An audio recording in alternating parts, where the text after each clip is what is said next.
Hi friends, स्वागत है आपका मेरे YouTube channel mega mind classes में। आज हम लोग पढ़ेंगे ब्लड क्लास हाई स्कूल के लिए। चीज़ें हम बड़े विस्तार से जानेंगे। जो चीज़ें आपको नहीं समझ में आया वो आप कमेंट करके पूछ सकते हैं। तो चलिए आइए शुरू करते हैं। ब्लड, रुधिर। ठीक है, रुधिर एक प्रकार का तरल संयोजी ऊतक है। ठीक है, ऊतक किसको कहते हैं? कोशिकाओं से जो मिलकर, रुधिर भी एक तरीके बहुत ढेर सारी कोशिकाओं से मिलकर बनता है, तो एक ऊतक है, तरल ऊतक है। ठीक है, मतलब तरल मतलब कह सकते हैं गीला, इस तरीके से समझ लीजिए आप। एक प्रकार का तरल संयोजी ऊतक है जिसकी उत्पत्ति मीजोडर्म से होती है। रुधिर का रंग लाल होता है हीमोग्लोबिन के कारण। रुधिर का रंग किसके कारण लाल होता है? हीमोग्लोबिन के कारण। हीमोग्लोबिन में ग्लोबिन प्रोटीन होता है। ग्लोबिन प्रोटीन का काम क्या होता है? ऑक्सीजन को अपने अंदर लेकर उसका परिवहन करना, उसको एक जहां से दूसरी जगह पहुंचाना या कोशिकाओं तक पहुंचाना। ठीक है, रुधिर का रंग लाल हीमोग्लोबिन के कारण होता है। इसका ग्लोबिन प्रोटीन ऑक्सीजन के संवहन में मदद करता है। रुधिर का पीएच मान 7.4 होता है। पीएच मान इसका कैसा होता है? 7.4। हल्का क्षारीय होता है क्योंकि 7 के नीचे अम्लीय होते हैं, 7 के ऊपर क्षारीय होते हैं, तो बहुत 7 के थोड़ा सा ऊपर 7.4, तो हल्का क्षारीय। स्वस्थ मनुष्य में 5 से 6 लीटर रुधिर होता है। मतलब एक जो स्वस्थ मनुष्य होता है उसके बॉडी में, पूरे बॉडी में 5 से 6% क्या होता है? रुधिर होता है।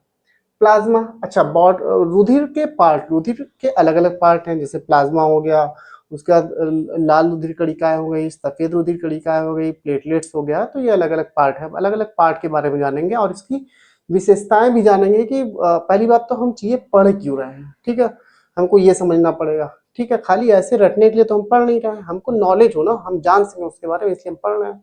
तो अलग अलग चीजों के बारे में हम विशेषताएं उसकी जानेंगे, उसके बारे में विस्तार से जानेंगे। तो हम आज विस्तार से स्टडी करेंगे हर चीज के बारे में।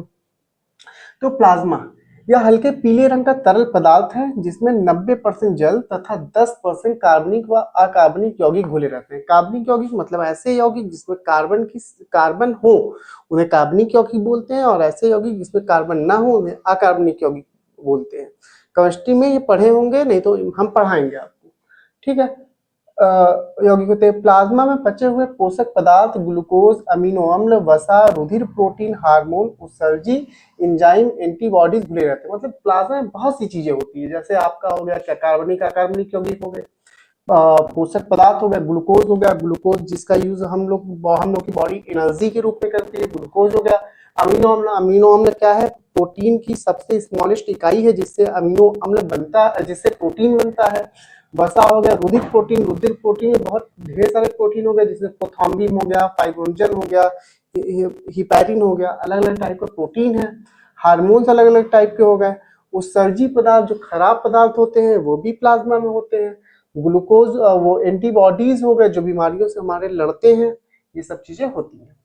तो प्लाज्मा के कार्य, ऊतक की कोशिका को भोजन पदार्थ व O2 पहुंचाना। मतलब कि जो ऊतक की कोशिकाएं हैं उसको क्या, भोज्य पदार्थ पहुंचाने का काम करेगा। जो चीज की जरूरत होगी उसके बाद ऑक्सीजन को पहुंचाने का काम करेगा। ऊतक से CO2 पदार्थ हटाने का मतलब ऊतक से कार्बन डाइऑक्साइड गैस को बाहर निकालने का भी काम करेगा। विटामिन एंटीबॉडीज का संवहन करता है। विटामिन अपने अंदर रखता है, एंटीबॉडीज भी रखता है। शरीर के ताप को नियंत्रण करता है। शरीर के ताप को नियंत्रण करने का भी काम इसका होता है, हमारे बॉडी टेम्परेचर को रेगुलेट करने का काम। उसके बाद प्लाज्मा के प्रोटीन, प्रोथॉम्बिन, फाइब्रोनोजन रुधिर का थक्का बनाने के लिए जरूरी है। मतलब ये अगर हमारे बॉडी में ना हो तो हमें अगर चोट लग जाए ना, तो हमारा खून बहता रहे, कभी खून जमे ही ना, ब्लड कभी जमे ही ना, क्लॉट ना हो। इसलिए ये जो दो प्रोटीन होते हैं, ये प्रोटीन हमारे रुधिर का थक्का, हमें चोट लगने के बाद जब हमें रुधिर निकलता है तो उसका थक्का जमाने का काम यही काम करते हैं। ठीक है, उसके बाद प्रोटीन में हिपैरिन रुधिर नलिकाओं में रुधिर को जमने से रोकता है, अर्थात ये प्रतिस्कंदन प्रोटीन है। मतलब ऐसा प्रोटीन जो रुधिर को जमने से रोके उसे प्रतिस्कंदन प्रोटीन बोलते हैं। और कहाँ रोकता है? रुधिर नलिकाओं में। क्योंकि ये भी तो प्रोटीन है रुधिर नलिकाओं में, तो वहां पे तो ये अगर ये नहीं रहा तो ये अपना काम कर देंगे, ब्लड को जमा देंगे वहां पे। इसलिए रुधिर को नलिकाओं में जमने से रोकता है कौन सा प्रोटीन? Heparin protein.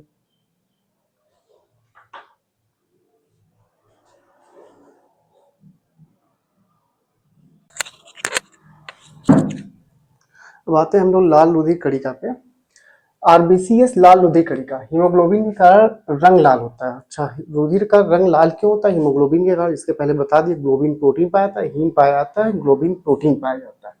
ठीक है, ये ऑक्सीजन तथा कार्बन डाइऑक्साइड का परिवहन करने का काम करता है। ऑक्सीजन के पास जाता है, ऑक्सीजन से जुड़ता है, ऑक्सी हीमोग्लोबिन बनाता है, लेके कोशिकाओं तक ऑक्सीजन छोड़ देता है, वहां से कार्बन डाइऑक्साइड लेता है, लेकर कोशिकाओं तक लेके चला जाता है, जिससे वायुमंडल में कोशिकाएं बाहर छोड़ देती हैं। ठीक है, O2 का सम्मान ज्यादा मात्रा में हो सके, इसलिए इसके में केंद्रक अनुपस्थित होता है। अच्छा, इसमें केंद्रक भी नहीं होता, जैसे हमारी कोशिकाओं में केंद्रक होता है ना, हमारी सभी कोशिकाओं में केंद्रक होता है, लेकिन परिपक्व अवस्था में जब हमारा हीमोग्लोबिन होता है तो लाल रुधिर कणिका होता है, तो उसमें केंद्रक नहीं होता। केंद्रक इसलिए नहीं होता कि केंद्रक अलग से जगह छेक लेता है, कवर कर लेता है, तो जिससे ऑक्सीजन की मात्रा कम से कम कैरी कर सकता है, तो केंद्रक वहां से हट जाता है, जिससे ऑक्सीजन की मात्रा अधिक से अधिक वो लेके जा सके, संवहन अधिक से अधिक वो कर सके। ठीक है, लेकिन भ्रूणी अवस्था में केंद्रक उपस्थित होता है। भ्रूणी अवस्था में जब बच्चा होता है पेट में या भ्रूण में होता है, पेट में होता है माँ के, तो वहां पे बच्चे के हीमोग्लोबिन में केंद्रक होता है। और उसका ऊंट एक ऐसा एनिमल है जिसके स्तनधारियों में तो केंद्रक नहीं होता परिपक्व अवस्था में। स्तनधारी में परिपक्व अवस्था में लाल रुधिर कणिका में केंद्रक नहीं होता, लेकिन ऊंट एक ऐसा जानवर है जिसके लाल रुधिर कणिका में केंद्रक होता है। उसके बाद मनुष्य के आरबीसी का जीवन काल 120 दिन का होता है। मनुष्य के आरबीसी का जीवन काल 120 दिन का होता है। आरबीसीएस का निर्माण रुधिर मज्जा में होता है। जो बोन मैरो हड्डी देखे होंगे, इस तरीके से जो हड्डी होती है, हड्डी का जो बीच का पार्ट होता है, जो बीच का पार्ट होता है हड्डी के, जो बीच का पार्ट होता है, ठीक है, बहुत लोग जैसे चिकन खा रहे हैं, चिकन में बीच बीच का जो पार्ट है, चिकन की हड्डी जो है उसके बीच का पार्ट है, खोखली स्थान है, उसी को रुधिर मज्जा बोलते हैं, उसी को बोन मैरो बोलते हैं। उसी के अंदर क्या होता है, रुधिर का निर्माण होता है। ठीक है, उसके बाद आरबीसी मृत्यु होने के बाद प्लीहा स्प्लीन में चला जाता है। स्प्लीन एक ऑर्गन है, लसिका का ऑर्गन है, लिम्फ ऑर्गन है, जहां पे चला जाता है, इसलिए स्प्लीन को आरबीसीएस का कब्रगाह कहते हैं। मतलब वो कब्र है लाल रुधिर कणिका का। लाल रुधिर कणिका जो होती है कई पार्ट में टूट जाती है, बिलिरुबिन में टूट जाती है, बिलिवर्डिन में टूट जाती है, जिसके कारण पेशाब का रंग पीला भी होता है। ठीक है, डब्ल्यूबीसी श्वेत रुधिर कणिका ना, हीमोग्लोबिन नहीं होता, सफेद रुधिर कणिका में हीमोग्लोबिन नहीं होता, इसलिए इसका रंग क्या होता है, सफेद होता है। ठीक है, ये रोगाणु व जीवाणु का भक्षण करते हैं, मतलब कि जो व्हाइट ब्लड सेल है आपके, वो बीमारियों से लड़ने का काम करते हैं। उनका मेन काम यही है कि बीमारियों से लड़ना। बैक्टीरिया है आपके शरीर में, वायरस है आपके शरीर में, चोट लग गया तो बाहरी, फिर भी वायरस और बैक्टीरिया आपके ऊपर वो आक्रमण कर रहे हैं, तो ये क्या काम करेगा, लड़ने का काम करेगा, उनसे आपको बचाने का काम करेगा। ठीक है, तो भक्षण करता है। इन्हें शरीर का सैनिक भी कहते हैं। इसलिए डब्ल्यूबीसीएस का जीवन काल 12 से 13 दिन का होता है। मतलब इनका ये भी क्या करते हैं, 12 से 13 दिन बाद ये क्या करते हैं, डिस्ट्रॉय हो जाते हैं, नष्ट हो जाते हैं। फिर ये बनते रहते हैं, ऐसा नहीं कि नष्ट हो गए तो फिर बनेंगे नहीं, बनते रहते हैं। इसी तरीके से रेड ब्लड सेल ही बनता रहता है, उसका जीवन काल कितना 120 दिन होता है, इसका जीवन काल कितना होता है, 12 से 13 दिन होता है।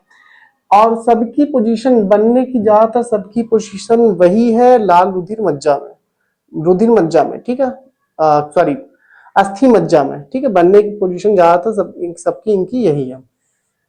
उसके बाद आता है प्लेटलेट। इसका कार्य, प्लेटलेट सुने होंगे, बहुत लोगों को वो होता है मलेरिया हो गया या टाइफाइड हो गया ना, तो लोग कहते हैं ना इनका प्लेटलेट्स क्या हो गया, घट गया, तो ये प्लेटलेट्स होता है खून का।